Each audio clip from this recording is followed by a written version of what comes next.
Hello friends, ఈరోజు అందరికీ ఇష్టమయ్యే విధంగా బీట్రూట్ చట్నీ ఎట్లా తయారు చేయాలో చూద్దాం. 2 బీట్రూట్స్ తీసుకొని చక్కగా తరిమి పక్కన పెట్టుకోవాలండి. తర్వాత ఒక పెద్ద ఉల్లిపాయ ఒకటి తీసుకొని ముక్కలుగా కట్ చేసి పక్కన పెట్టుకోవాలా. 2 వెల్లుల్లిపాయ రెబ్బలు 2-3 తీసుకోవాలండి. వెల్లుల్లిపాయ రెబ్బలు, కొంచెం కొత్తిమీర, కరివేపాకు, 4 పచ్చిమిర్చి కావాలండి, ఒక 4 వెండిమిర్చి, కొంచెం 1 టేబుల్ స్పూన్ జీలకర్ర కావాలండి.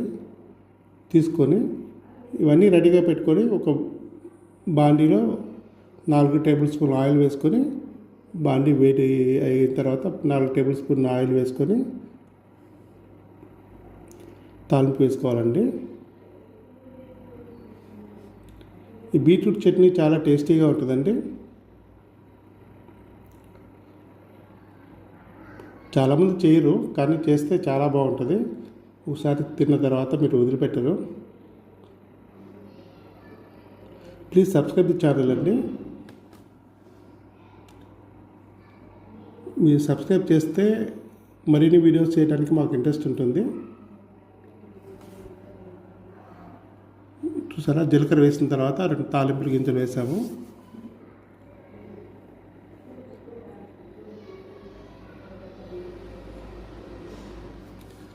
Please like, share and subscribe the channel. చూసిన ప్రతి ఒక్కళ్ళు సబ్స్క్రైబ్ చేసుకోండి, మరిన్ని వీడియోస్ వస్తూ ఉంటాయి.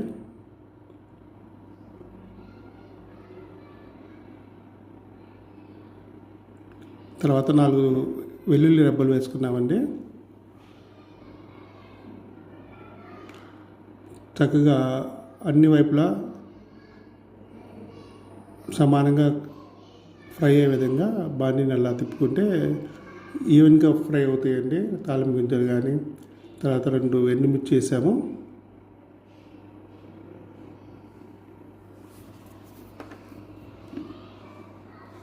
తర్వాత కొంచెం కరివేపాకు ప్రతి తాలింపులో ఉండాలి కదా, చాలా బాగుంటుంది. తర్వాత 3 పచ్చిమిర్చి వేసామండి. ఇవన్నీ చక్కగా ఫ్రై అవ్వాలండి.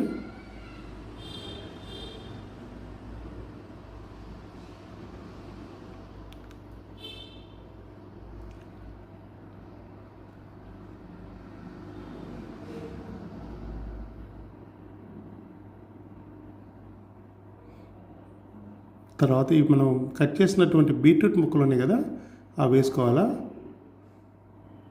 ఈ తాలింపులో. ఈవెన్గా కలుపుకొని బీట్రూట్లో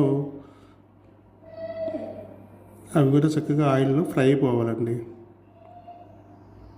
ముక్క మెత్తపడే విధంగా కొంచెం ఫ్రై చేసుకోవాలి. అంటే మరీ మెత్తగా కూడలేదు, కొంచెం మెత్తపడితే చాలు.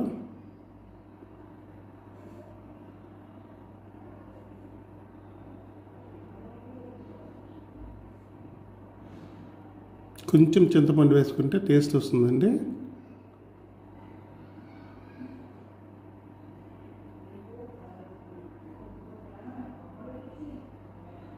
ఇలా ఫ్రై అయిపోయిన తర్వాత కొంచెం ఉప్పు వేసుకోవాలండి. ఉప్పు వేసుకుంటే చక్కగా మెత్తబడిపోయిద్ది,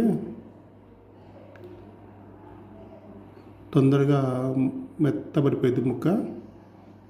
తర్వాత మిక్సీ జార్లో ఈ చల్లార్చాలండి. ఫస్ట్ ఈ ఫ్రై చేసిన దాన్ని ఒక పావు గంట పక్కన పెట్టి చల్లార్చేసి తర్వాత మిక్సీ వేసుకోవాలి. వాటిని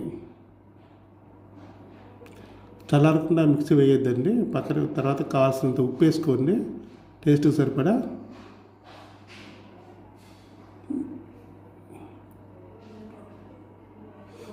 మీకు రుచికరమైనటువంటి బీట్రూట్ చట్నీ రెడీ అవుతుంది. Thank you very much.